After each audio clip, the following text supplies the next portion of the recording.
In this interrogation, detectives confront Shevhaun Miller over the brutal death of 5-year-old Janiyah Russell.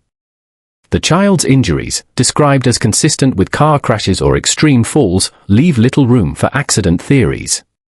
As Miller denies involvement, officers press her with autopsy evidence, timelines, and contradictions, pushing her closer to a breaking point in one of the most disturbing interviews ever recorded. From? I do. What? I do. Where did it come from? It came from you. No, it didn't. It did. It did not. I'm telling you it didn't. You don't. It's okay. No, it's not. I'm not gonna. No, this is not okay. You did it. And we know. No, I didn't. And we know it. What did I do? But you have to explain to me why. What did I do? If you know that I did that. What did she do that was so bad? What did I do if you know I did that to her? How did I possibly do that? You beat her to death. No, you did. No, I didn't. No, I didn't. You did. No, I did not. Those injuries that we saw, that type of injury comes from car crashes, from airplane crashes, and for people to fall from extreme heights off of the top of buildings. No. This isn't an accident. No, she was alive when she got in the tub. This is the first outright accusation: you beat her to death. The detectives compare Janiyah's injuries to car crashes and plane wrecks, forcing Miller to face the scale of violence. Her denial comes instantly, almost rehearsed, and that lack of hesitation feels just as telling as the words themselves. It's not time for that. No, I need to know. I need to know what else you guys, because this is really mind-blowing to me right now. Her internal injuries were so beat up that she fled to death. No. Yes. She had no point in time to have blood coming out of her. Inside her belly. Inside her belly. No. They took so much blood out of her belly. I have never seen that much blood. This has to be a joke. It's not. I trust you. Listen, this is far from a joke. But once you tell me the truth, you'll feel better. I promise you'll feel better. I cannot feel better about something I didn't do. You did it. No, I didn't. Shevhaun, stop. I'm telling you, I did not. The time for this is over. No. It is. No. You told me that Richard was gone.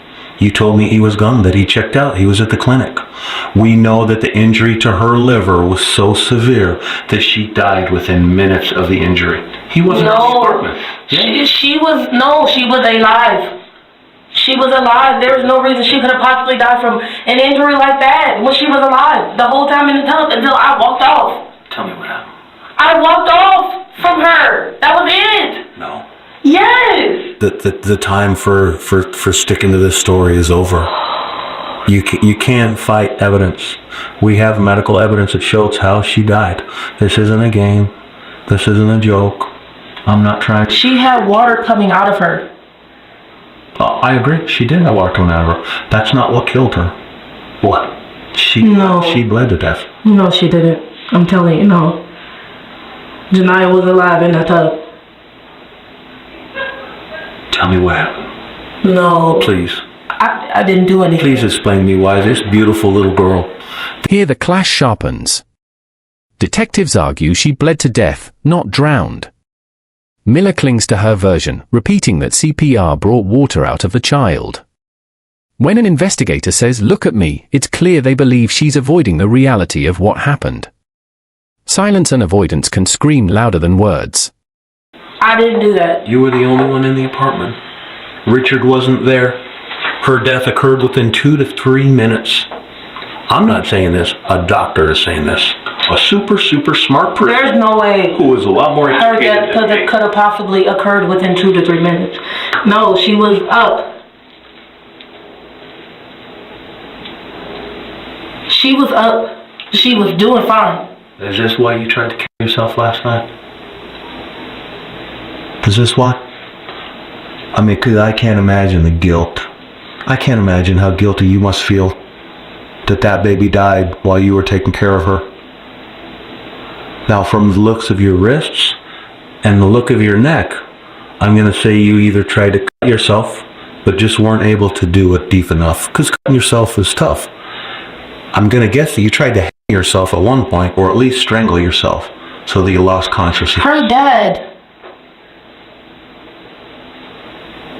Now the detectives pivot. They point out her neck and wrist marks, linking them to guilt and a suicide attempt. Miller tries to soften it, "I didn't do enough," shifting the narrative from killer to caretaker who failed.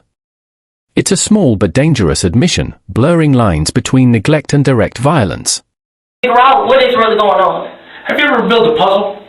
Who haven't? Right? You ever, like, missing a couple pieces? You're like, oh, shoot, I'm missing a couple pieces. But you can still figure out what the picture is, right?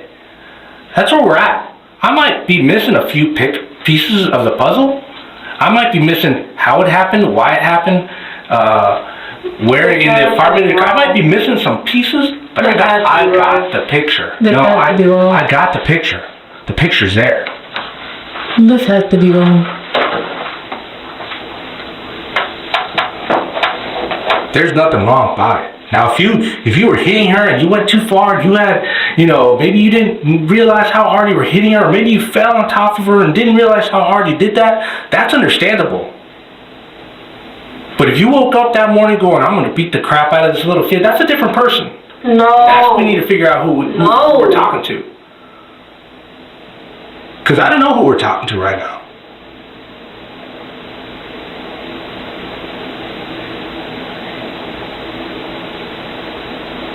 That puzzle metaphor lands heavy.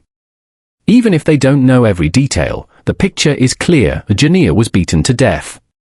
Miller retreats into disbelief, calling the whole thing a joke.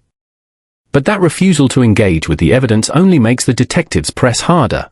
That loved her daddy. And loved her mama. And when I say loved her mama, I'm talking about you.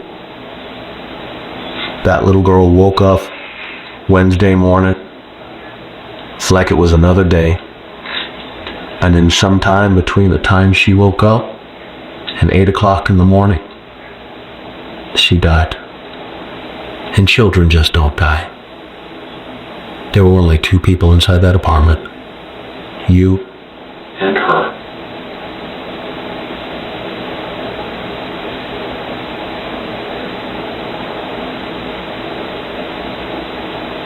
You're smart enough to understand what I'm talking about. You're intelligent enough to understand what I've explained to you. I don't. It might be hard. She was breathing in water. I'm sure that it's hard to deal with. I understand that. I don't want to believe that this. I know you don't. This can't be normal. I know you don't want to believe it. I wouldn't want to believe it either. I wouldn't want to believe that I would be capable of doing something like that to a child. I didn't. No, you did. I didn't. And you probably think that if you continue to deny, No, I don't think that. it'll make a difference. But it's not. Yeah, you guys already have your. This is the bluntest logic yet. Only 2 people were in the apartment, and one of them is dead. Detectives dismantle any escape routes left in her story. When cornered by timelines, suspects often either confess or double down, and here, Miller doubles down. You can say she didn't as much as you want. You can say it till you're blue in the face. It doesn't change anything. It doesn't. I'm sorry. And if that's what makes you feel better, then you can. And she died. How could she have possibly been breathing in the water? How could she be possibly doing that if she had died? We told you it takes 2 to 3 minutes for something like that to happen. She was in the tub over the medic. Okay. So you probably, if what happened, which I'm assuming for whatever reason you got upset, then you put that whooping on her. No. And then you put her in the tub trying to clean her up because she would have been bloody. Bloody? What? From her mouth. Because she's got injuries in her mouth.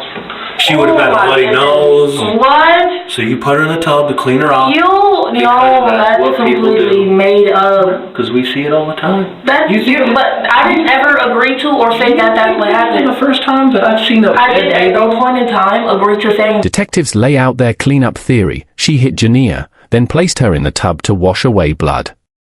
It's a brutal suggestion, and Miller immediately calls it completely made up. But again, she offers no alternative explanation, only repeated denial. I do. So are you guys trying to arrest me for murder? You are going to be charged with murder. Are you serious? Yes, very serious. I did not do that. The moment of no return, you are going to be charged with murder. Up until now, Miller may have thought she could talk her way out. But once the charge is spoken, the interrogation shifts into something colder. This is no longer a conversation, it's evidence.